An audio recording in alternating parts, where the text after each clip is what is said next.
मैं दिसंबर 2000 कोटली।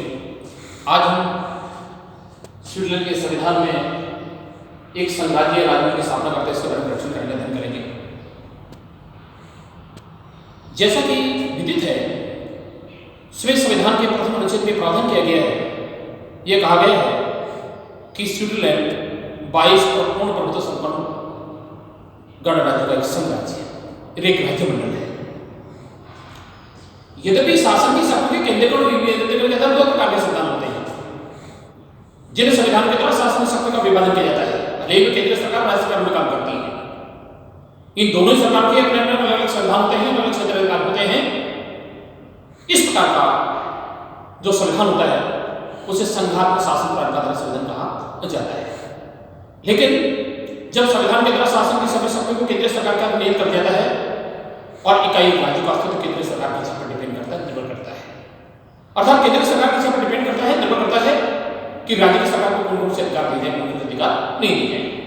इसके संबंध में अंतिम निर्णय लेने की पावती केंद्रीय सरकार के पास होती है। इस कार्य सरकार एकात्मक सरकार कहलाती है।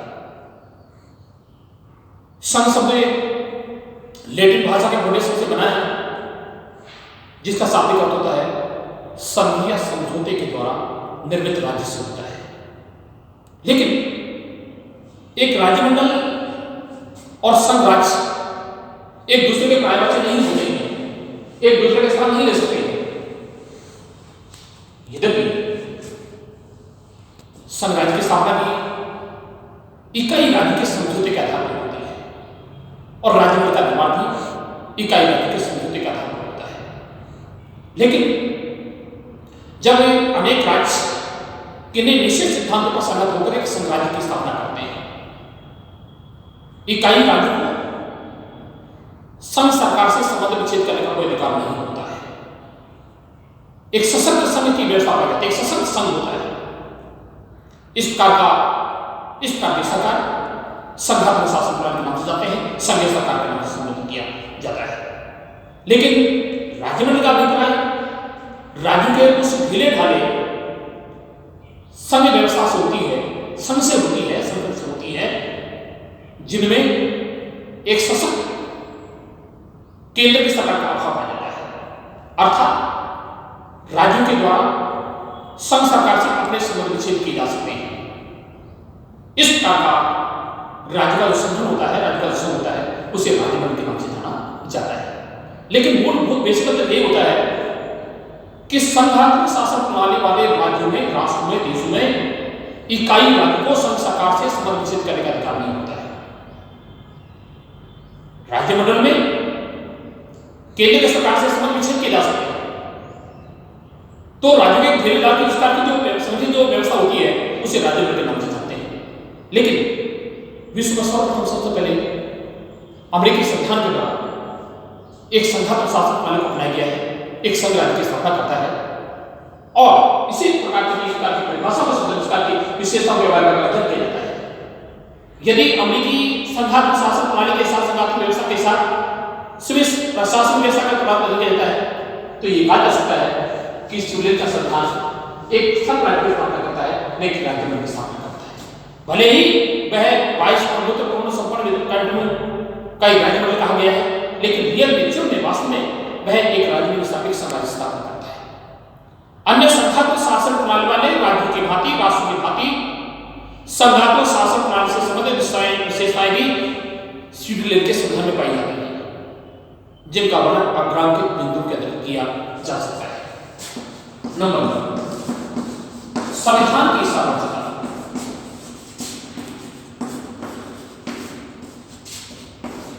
कहने का मतलब यह है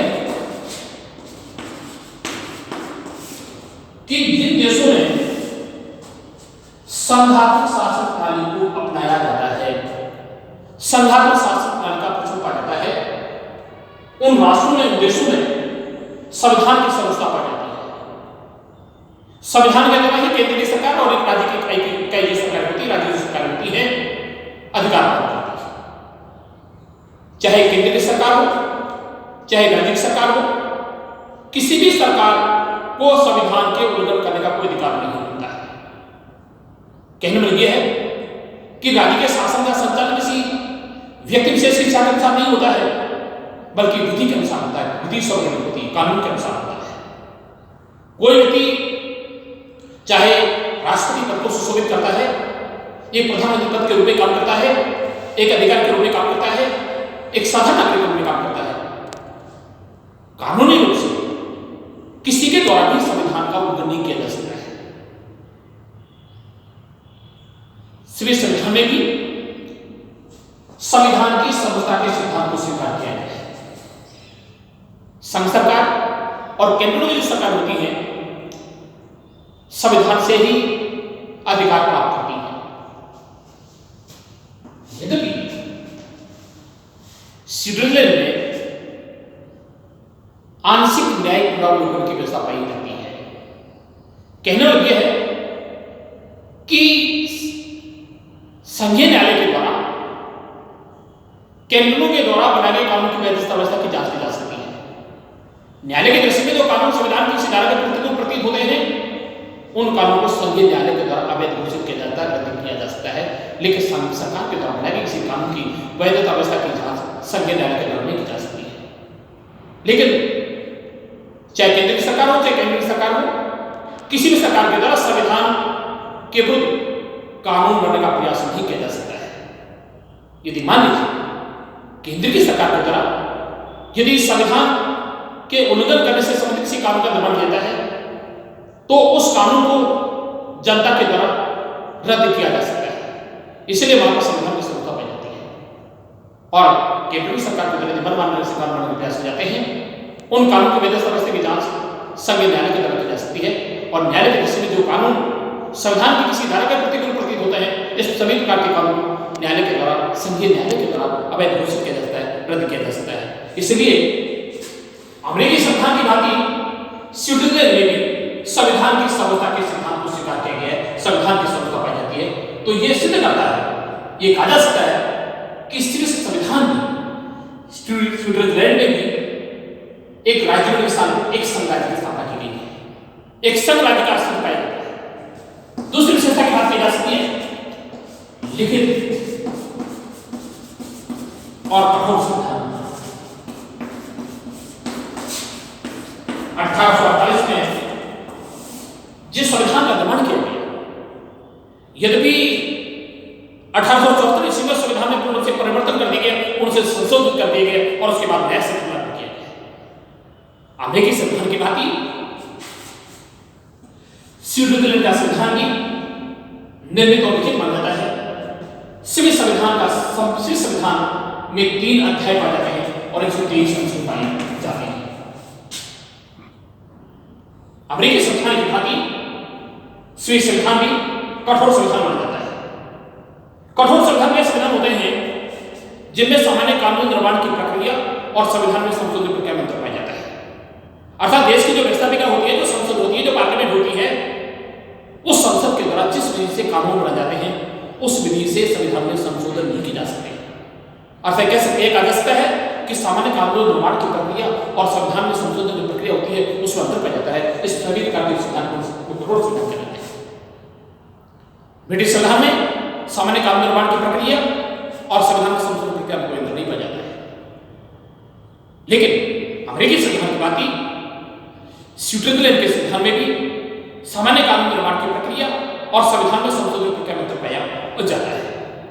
अर्थात देश के संविधान में केंद्र की सरकार के द्वारा या केंद्र की सरकार के द्वारा अपने ही स्तर पर संशोधन नहीं किए जा सकते हैं, जब तक दोनों सरकारों के द्वारा संघीय क्षेत्राधिकार में आने वाले विषयों से संबंधित अगर सरकार का कोई संशोधन प्रस्तावित होता है। अगर आपस में सहमति नहीं हो जाती है और लोक निर्णय के माध्यम से जनता का समर्थन प्राप्त हो जाता है, संविधान में किसी प्रकार का संशोधन नहीं किया जा सकता है। यद्यपि अमेरिकी संविधान की बात यह संविधान कठोर संविधान माना जाता है, लेकिन अमेरिकी संविधान की तुलना में यह अति कठोर संविधान नहीं होता है। लेकिन लोकतांत्रिक मूल्यों के आधार, लोकतांत्रिक तरीकों के आधार यह एक लोकतांत्रिक संविधान माना जाता है। अतः यह कहा जा सकता है कि लिखित संविधान का मतलब यह है कि सिविल संविधान के द्वारा केंद्र की सरकार अर्थात संघ सरकार और केंद्र के मध्य अधिकार क्षेत्र को विभाजित कर दिया गया है। कौन कौन से केंद्र सरकार क्षेत्र रखे जाएंगे, कौन से केंद्र सरकार क्षेत्र रखे जाएंगे। क्षेत्राधिकार को लेकर किसी प्रकार का कोई गतिरोध उत्पन्न होता है, कोई विरोध उत्पन्न होता है, तो इस प्रकार के विरोध का निराकरण संविधान के द्वारा किया जाता है। तो ये कहा जाता है कि संविधान का लिखित होना और कठोर होना यह सिद्ध करता है कि संविधान एक संघ राज्य के स्थान पर एक संघ राज्य की स्थापना करता है, लेकिन राज्य की स्थापना नहीं करता है। अब विशेषता की बात करते हैं, शक्ति का विभाजन। तीसरी जो विशेषता बहुत इंपॉर्टेंट विशेषता है, शक्ति का विभाजन। कहने वाला यह है कि प्राय संघात्मक शासन प्रणाली वाले सभी राष्ट्रों में, जिन देशों ने संघात्मक शासन प्रणाली को अपनाया गया है, उन देशों के संविधान के द्वारा केंद्र की सरकार और इकाई राज्य की सरकार के बीच क्षेत्राधिकार को निश्चित कर दिया गया है। जिस प्रकार से अमेरिकी संविधान के द्वारा केंद्र की सरकार और राज्य सरकार के मध्य शासन की शक्ति का विभाजन गणना और अवशेष के सिद्धांत का आधार किया है, अर्थात जिन विषयों का उल्लेख किया गया है उन सभी विषयों को केंद्र सरकार के क्षेत्राधिकार रखा गया है, और जिन विषयों के बारे में उल्लेख नहीं किया गया ऐसे सभी प्रकार के विषय राज्य सरकार को दे दी गई है। सिर्फ संविधान में भी शासन की शक्ति का विभाजन 4 सूत्रों के आधार किया गया है। नंबर 1, समसूची।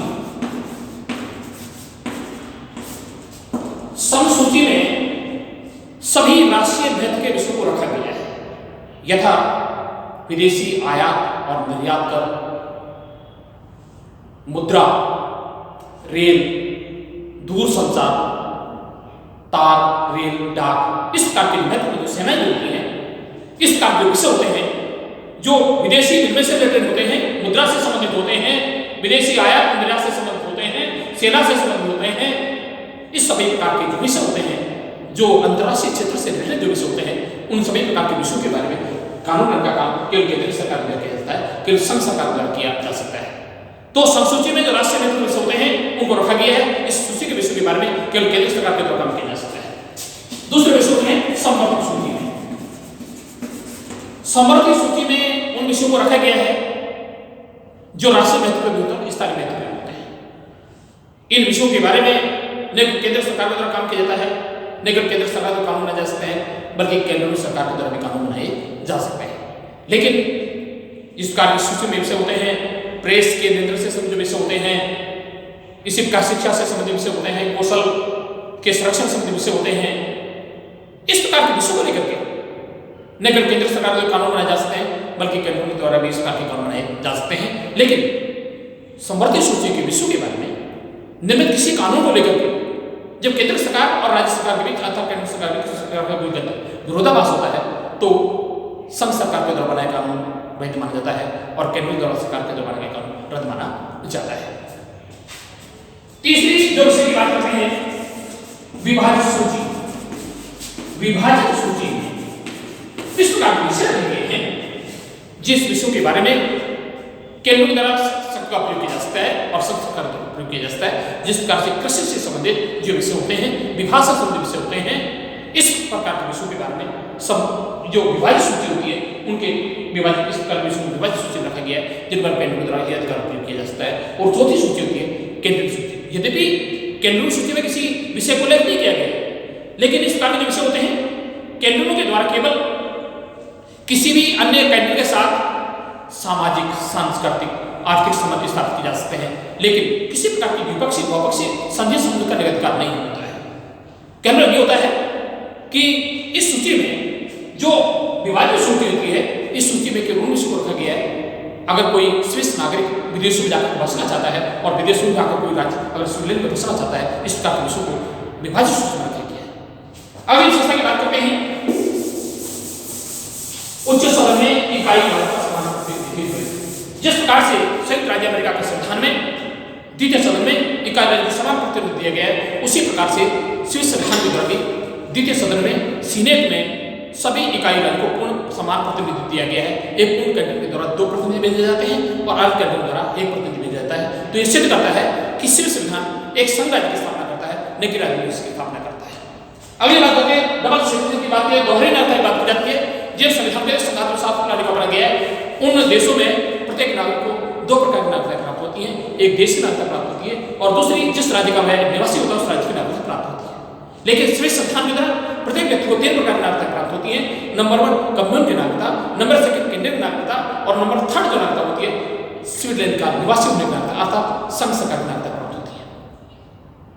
तो यह सिद्ध करता है कि अमेरिकी संविधान की भांति स्विस संविधान भी एक संघ राज्य की स्थापना करता है, न कि राज्य की स्थापना करता है।